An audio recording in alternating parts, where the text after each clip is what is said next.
अरे रजत जी एक गाना लगा दो, यही दूध का दूध पानी का पानी, नहीं तालियां बजवाई तो नाम बदल देना, पक्की बात है आपको भी पसंद आएगा।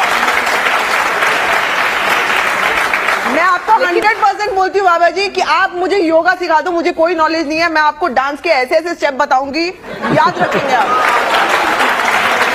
सच बोल रही हूँ, क्योंकि जो आपके लिए योगा है ये हमारे लिए योगा है। जो आप जब ये करने के लिए बोलते हैं इससे आपको शांति मिलेगी, हमें ये करके शांति मिलती है।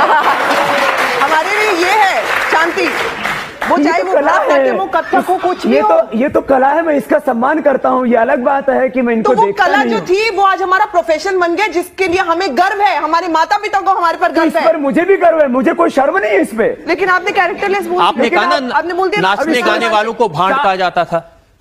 अब पहले कहते थे कि नहीं कहते थे? ये मैंने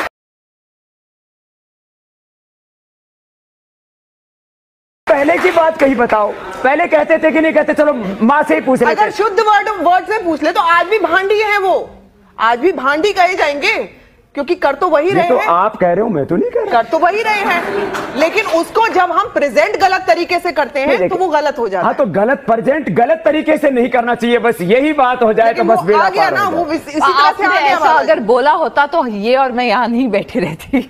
मेरी बात को तुम पूरा सुनते तो अच्छा होता। चलिए आप चलो अच्छा हो गया ना, इस बहाने से बात क्लियर हो गई कि इस देश में हमेशा मर्यादाओं को माना जाएगा, चरित्र को पूजा जाएगा, आदर्श उनको माना जाएगा जो वास्तव में इन गिरते हुए इस दौर में भी जो अपने चरित्र को पवित्र बनाए हुए हैं। और मैं तो यही कामना करता हूं कि इन दोनों बेटियों सहित इस भारत की 50 करोड़ से ज्यादा मां बहन बेटियां अपने चरित्र को पवित्र बनाए रखें।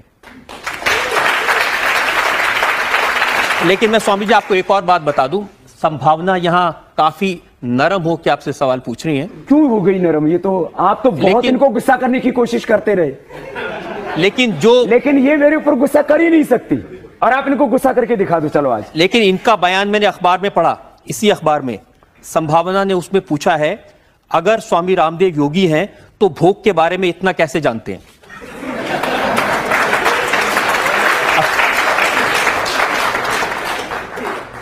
गलत थोड़ी पूछा रजत जी, आई मीन योगी हैं वो। हाँ, मतलब सेक्स के बारे में नहीं जान सकते, मतलब इसीलिए मैं कहता हूँ जो आदमी कीचड़ में फंसा हुआ वो फंसा हुआ क्या बात करेगा? जो आदमी कीचड़ से बाहर है वो कहेगा रे ये आगे कीचड़ है, इसमें मत फंसो। लेकिन वो कैसे पता कि वो कीचड़ है? कीचड़ में ही तो कमल खिलता है। कीचड़ में फंसे हुए एक दो को नहीं, करोड़ों लोगों को देख सकते हैं। सारे कमल है, कीचड़ में कमल ही पलता है। मैं चाहता हूं कि आप कमल की तरह ही रहें। हम है ही वैसे। हाँ? आप इनसे पूछिए। ये ठीक कह रही है भाई।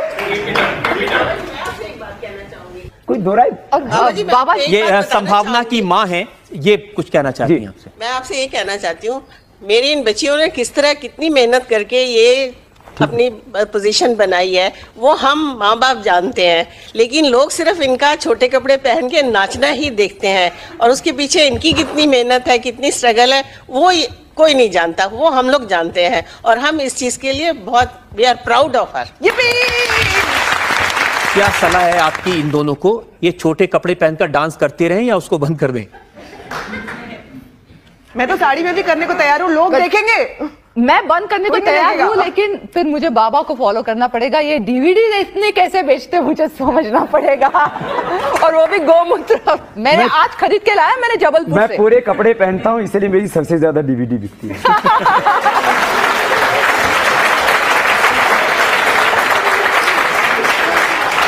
आपको फॉलो करके शायद शिल्पा शेट्टी ने डीवीडी बनाया योग का, लेकिन उनका योग का डीवीडी इतना नहीं चला जितना आपका चल रहा है। यही तो चरित्र का कमाल है। आपने फिर शिल्पा शेट्टी के चरित्र पे उंगली उठा दी। देखो गलत बात उठा दी। ये देखो एक चीज देखो, इसको मानना पड़ेगा। देखो वो लोग अभिनय करने वाले हैं, वो लोग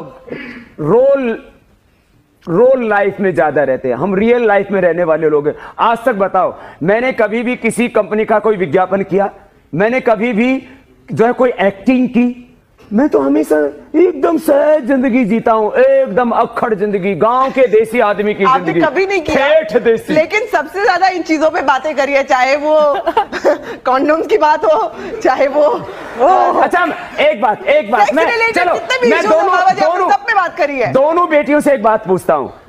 मैंने हमेशा कहा कंडोम नहीं, संयम के साथ चलो।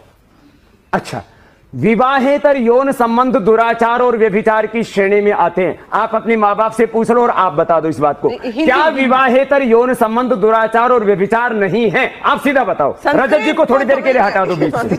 रजत जी हिंदी में बोलिए ना जरा। इनका कहना है कि एक्स्ट्रा मैरिटल रिलेशंस क्या वो गलत है या नहीं है? गलत है। आप मेरे साथ कल ही घर चलिए, मैं शादी करना चाहती हूँ और आप मेरी तरफ से बात करिए। I am ready. आप दोनों के फेरे फिरवाने के लिए मैं आशीर्वाद जरूर दूंगा। मेरे तो लाइफ में लड़का ही नहीं है, बात ही खत्म हो गई, बात ही खत्म है। लड़का ही नहीं पैदा हुआ, आज तक लड़का नहीं आने वाला है। मेरे को तो काम करना है और कैरेक्टर में रह के काम करना है। तो अच्छी बात है ना, आपके ऊपर हम गर्व करेंगे, आप ऐसा कर रहे हैं। तो बेटा बात इतनी सी है, विवाहेतर यौन संबंधों को हमें दुराचार व्यभिचार की श्रेणी में रखना होगा। आज हमारी सरकारें क्या कर रही हैं?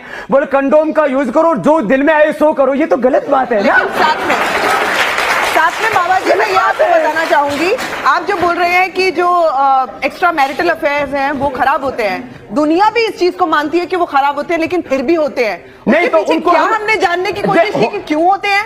देखो वो घर में क्या तकलीफ हो रही है इसलिए ऐसा हो रहा है। ना घर में नहीं है कि वो सेक्स रिलेटेड ही हो, और उसकी वजह से मानसिक चीजों के लिए भी होते हैं। आपका दिमाग ब्रेन लेवल वर्क नहीं कर रहा आपके हस्बैंड के साथ, आपने एक बात तो कही ना संभावना बेटा कि वो अनुचित है, वो गलत है, वो दुराचार व्यभिचार है, वो अनैतिक काम है। ये तो आपने माना ना, वो पाप मानते हैं ना उसको। कोई भी